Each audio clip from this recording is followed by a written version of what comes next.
नई series star change, जो magic और एडवेंचर से भरी हुई है।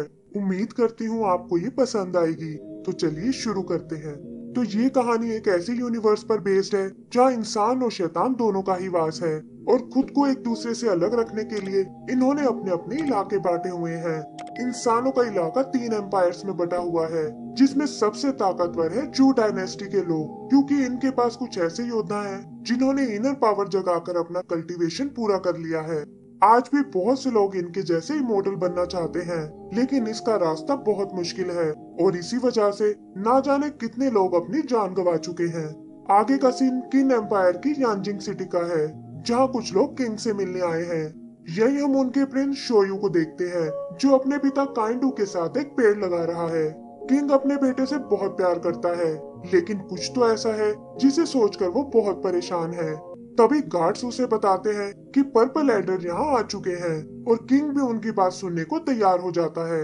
वो सब उसे शोयू के बारे में वार्न करने आए हैं, और बताते हैं कि वो कभी अपना कल्टीवेशन पूरा नहीं कर पाएगा। उनके हिसाब से शोयू का इनर कोर बहुत कमजोर है, और इसी वजह से वो अपनी इंटरनल एनर्जी को चैनल नहीं कर सकता, और ये प्रॉब्लम लाखों इंसानों में से किसी एक को होती है। आगे हम किंग और शोयू को कहीं ट्रेवल करते हुए देखते हैं, और पता चलता है कि वो अपने गुरु शेंगजियान से इसका कोई सोल्यूशन लेने आए हैं। किंग उसे एल्डर्स की वार्निंग के बारे में बताता है, और पूछता है कि आखिर इसे ठीक करने का क्या तरीका है, लेकिन शेंगजियान भी उनकी कोई मदद नहीं कर पाता, और ये देखकर किंग निराश हो जाता है। वो जानता है कि इस तरह शो ज्यादा दिन तक सरवाइव नहीं कर पाएगा, और उसे सेफ रखने के लिए वो शो को सबसे अलग एक मिस्टी विला में भेज देता है, जो जंगलों के बीच एक सुरक्षित जगह पर बना हुआ है। जल्दी ही 2 साल बीत जाते हैं, और शो एक कैलेंडर में आज की डेट देख रहा है। वो देखता है कि आज नए साल का दिन है, और पिछली बार उसके पिता इसी दिन उससे मिलने आए थे। ये सोचकर उसे बहुत खुशी होती है, और तभी उसके दादाजी लियान वहाँ आते हैं। वो जानते हैं कि शो अकेला बहुत उदास रहता है, और इसीलिए वो उसे एक बर्ड गिफ्ट में देते हैं, जो उन्हें कल रात जंगल में मिला था। शो बर्ड को लेकर खुशी से नाचने लगता है, लेकिन देखता है कि उसे उड़ना बिल्कुल नहीं आता। प्यार से वो उसका नाम सेबल रख देता है, और कहता है कि आज से तुम मेरे बेस्ट फ्रेंड हो। फिर वो सेबल के साथ अपने डैड से मिलने जाता है, और लियान भी कुछ गार्ड्स को उसके पीछे भेजता है। उसे लगता है कि किंग को इतना कठोर नहीं होना चाहिए था, और ये बच्चा भला अकेले यहाँ कब तक रह पाएगा। इधर शो एक हिल पर अपने डैड का वेट करने लगता है, और बताता है कि उनके साथ उसके 2 भाई भी आने वाले हैं, जो हमेशा उसे बहुत तंग करते हैं। लेकिन काफी देर बाद भी वहाँ कोई नहीं आता, और शो भी इंतजार करते करते थक जाता है। तभी वो पीछे अपने पिता को खड़े हुए देखता है, लेकिन पता चलता है कि ये तो उसकी एक हेलुसिनेशन थी, और वहाँ तो असल में उसके दादाजी खड़े हैं।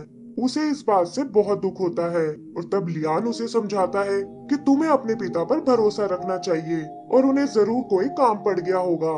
आगे हम उसे सेबल के साथ जंगल में खेलते हुए देखते हैं, और तभी एक चीख सुनकर वो सब चौंक जाते हैं। शो सेबल को लेकर वहाँ चेक करने जाता है, और पता चलता है कि एक ट्री वुल्फ 2 लोगों को मारने वाला है।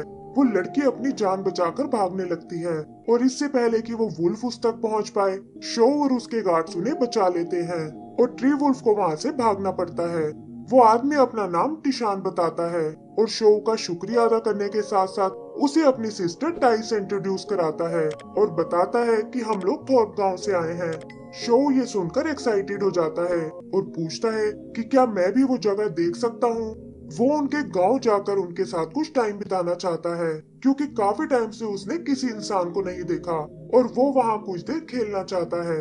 वहाँ वो लोग खूब मस्ती करते हैं, और टिशान और टाई का प्यार देखकर शो को भी अपने भाइयों की बहुत याद आती है।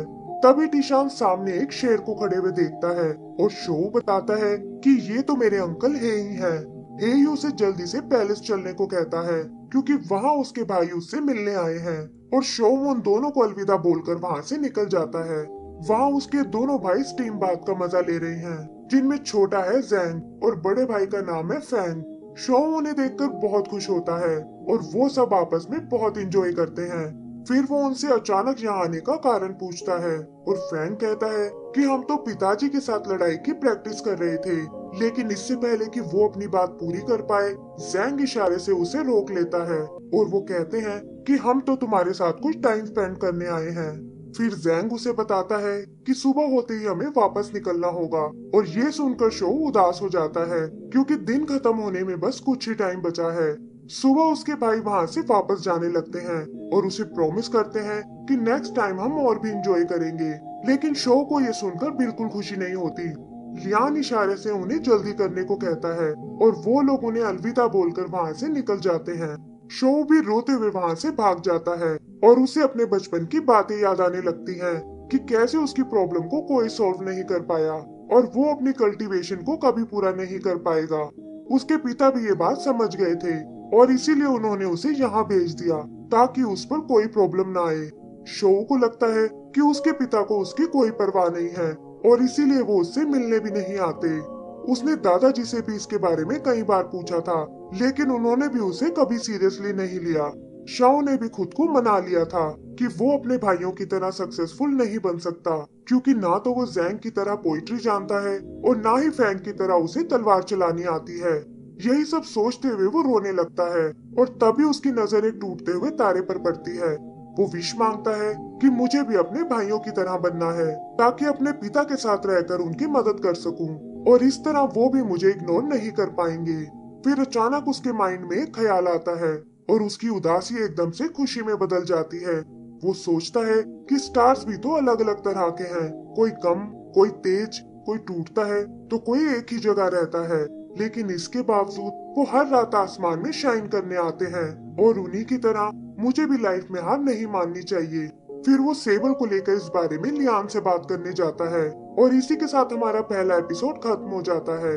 तो दोस्तों, इसका अगला पार्ट देखने के लिए प्लीज हमारे चैनल को सब्सक्राइब करें और बेल आइकन दबाना ना भूलें। Thank you.